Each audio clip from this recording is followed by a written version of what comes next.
পায়ে প্রণাম করতে পারতাম এই হাত দিয়ে, তাহলে আমার জীবন সার্থক হতো। এটা তার মনে একটা বাসনা। মানিক দত্তের ক্যান্সার হয়েছে, ডাক্তার সময় দিয়ে দিয়েছে আর 3 মাস। সে 3 মাস পর্যন্ত বাঁচবে। পাড়া প্রতিবেশী আত্মীয় স্বজন বন্ধু বান্ধব সকল জিজ্ঞেস করে যে তোমার কি মনে বাসনা, বলো তুমি খাবে, কি করবে, কোথায় যাবে, মানে মানুষের সেই জিনিস একটা থাকে। তো তা এইরকমই মানিক দত্তকে সবাই জিজ্ঞেস করে।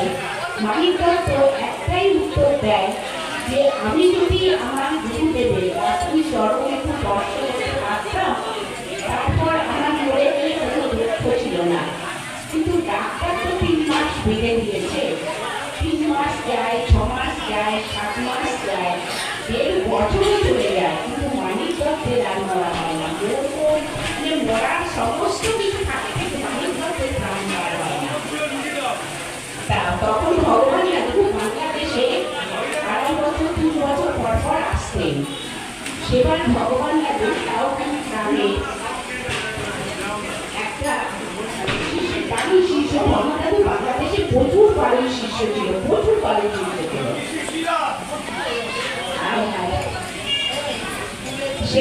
সেই বাড়ি আর শিষ্য বাড়ি এসেছে, মানে কাউখানি গ্রামের কাছাকাছি। তা এসেছে, এসে বেশ কদিন ছিলেন। তখন বিনোদটা ভগবান দেখাশোনা করতেন। তখন বিনোদটা ভগবান দেখাশোনা করতেন।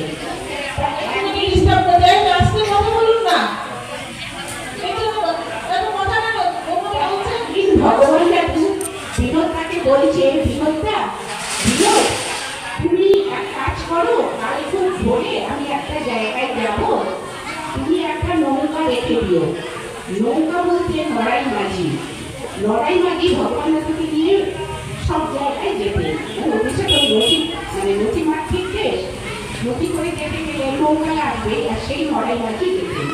পরের দিন খুব ভোরবেলায় উঠে ভগবান সব কাজকর্ম সেরে লড়াই মাঝি নৌকাতে নিয়ে বসলেন। বসে এবার নৌকা বেয়ে যাচ্ছে, লড়াই মাঝি নৌকা পাইছে। হঠাৎ জিজ্ঞেস করলেন, গুরুদেব আপনি কোন দিকে যাবেন? আমি ডুমুরিতলায় যাব। ঠিক আছে। ডুমুরিতলা যখন এসে গেছে, তখন ভগবান দৌড়ে ফিরেছে, উঠে পড়লেন। উঠে পড়েই হনন হনন করে এগিয়ে যাচ্ছে। এগিয়ে যাচ্ছে আর মাঝে মাঝে আকাশের দিকে তাকিয়ে সূর্যকে দেখছে। সূর্যকে দেখার একটা অর্থ, আমাদের যেমন এখন ঘড়ি আছে, তখন তো ঘড়ি ছিল না, সূর্যের ছায়া থেকে সময়টা নির্ধারণ করা হতো। তখন মানিক দত্তের বাড়ির কাছে পৌঁছে গেছে, তখন ভগবান খুব মিষ্টি করে ডাকছে, মানিক আমি এসেছি, মানিক আমি এসেছি।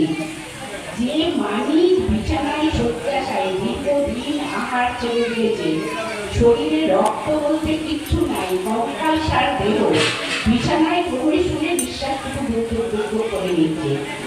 সেই মানিক যখন ভগবান দাদুর ডাক শুনলেন, ও মানিক আমি এসেছি, ও আস্তে আস্তে মানিক, আমি গুরু শক্তি এমন জিনিস, ও আস্তে আস্তে প্রায় দেখি বিছানায় আস্তে আস্তে করে উঠে বসলেন।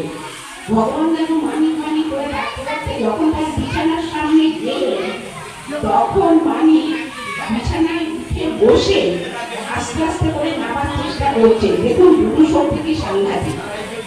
তখন ভগবান দাদু বলছেন যে মানিক, আমি তোমার প্রার্থনা শুনতে পেরেছি, তুমি তোমার শেষ ইচ্ছাটা পূরণ করে নাও। এবার শেষ ইচ্ছা কি? ওর দুটো হাত দিয়ে ভগবান দাদু শ্রীচরণ স্পর্শ করবে, তাই তার শেষ ইচ্ছা। তুমি নাও। যে মানিক দত্ত বিছানা ছাড়তে পারে না, সে আস্তে আস্তে বিছানা থেকে উঠে দাঁড়িয়ে সাষ্টাঙ্গে শুয়ে পড়ে ভগবান দাদু পা দুটোকে প্রণাম করছে। যখন প্রণাম করা হয়ে গেছে, তখন ভগবান দাদু তাকে হাত দুটো ধরে আস্তে আস্তে তুলে বলছে, মানিক আমি তোমার বিধিতে খুব সন্তুষ্ট হয়েছি, আমি তোমাকে আর যখন যন্ত্রণা ভোগ করতে দেব না, আমি তোমাকে এইবারেই নিত্যভাবে পাঠিয়ে দেবো। আর সে দরকার না, এখন লক্ষ্য করে দিলেন ভগবান দেব। ভগবান বাবু তাকে বুকের সাথে জড়িয়ে ধরলেন। জড়িয়ে ধরার পর তার কানে কানে, মানে যখন মানুষের শেষ সময় আসে, গুরু যদি থাকে, সে আবার সেই প্রণব শোনায় আর কি। সেই প্রণব যখন শোনালেন, তখন যে মানিকতত্ত্ব কথা বলতে পারতেন না, সে তখন বলছে শ্রীগুরু জয়, শ্রীগুরু জয়, শ্রীগুরু জয়। তা আমাদের গুরু ভক্তিটা ঠিক এই রকমই থাকতে হবে। আমরা মুখে বলি সৎগুরু সৎগুরু, কিন্তু সৎগুরু যে কি সে কিন্তু আমরা উপভোগ করি, আমরা জানি যে তার কৃপা থেকে কেউ বঞ্চিত হয়নি, সেটা কিন্তু আমরা মানতে পারি না, মানি না, প্রকাশ করি না। আর একটা কথা, যে এটা আমি প্রায় বলি, আমার খুব খারাপ লাগে, নিজের জন্য তো ভগবান দাদু রামকৃষ্ণ, মানে ঠাকুর রামকৃষ্ণ দেব একবার পাঞ্চাকল্পতরু হয়েছিলেন, আপনারা জানেন, দক্ষিণেশ্বরে। তাতে কিন্তু তার উপযুক্ত শিষ্যর জন্য সারা জগৎব্যাপী তার নাম। আবার দেখুন, আমার ভগবান দাদু যে দাদাগুরুর শিষ্য ছিলেন, প্রকৃত শিষ্য হওয়াতে কিন্তু দাদাগুরু নিগমানন্দ সরস্বতীকে সবাই কিন্তু চিনেছে, কিন্তু আমার ভগবান দাদু কিন্তু সেরকম কোনো শিষ্য আমার কিন্তু চোখে পড়ে না। এটাই আমার ভীষণ দুঃখ। এখন তো চতুর্দিকে দলাদলি হচ্ছে, সে নিয়ে আমার কোনো মানে বলার কিছু নেই, কিন্তু প্রকৃত শিষ্য তো হওয়া যেতে পারে না। এই গুরু কথাগুলো ভগবান দাদু চেয়েছিলেন তার গুরু কথা প্রচার হোক, কিন্তু আমরা কিন্তু সেই গুরু কথাগুলো প্রচার করি না। আমরা কিন্তু ভগবান দাদুকে এখনো চিনতে পারিনি, কিন্তু বলি সদ্গুরু। সদ্গুরুকে স্বয়ং নারায়ণ, পরপূর্ণ ব্রহ্ম নারায়ণ, তার মুখের কথা। অল্প সময় অনেক বক্তা, শ্রীগুরু জয়, শ্রীগুরু জয়, শ্রীগুরু জয়, আমি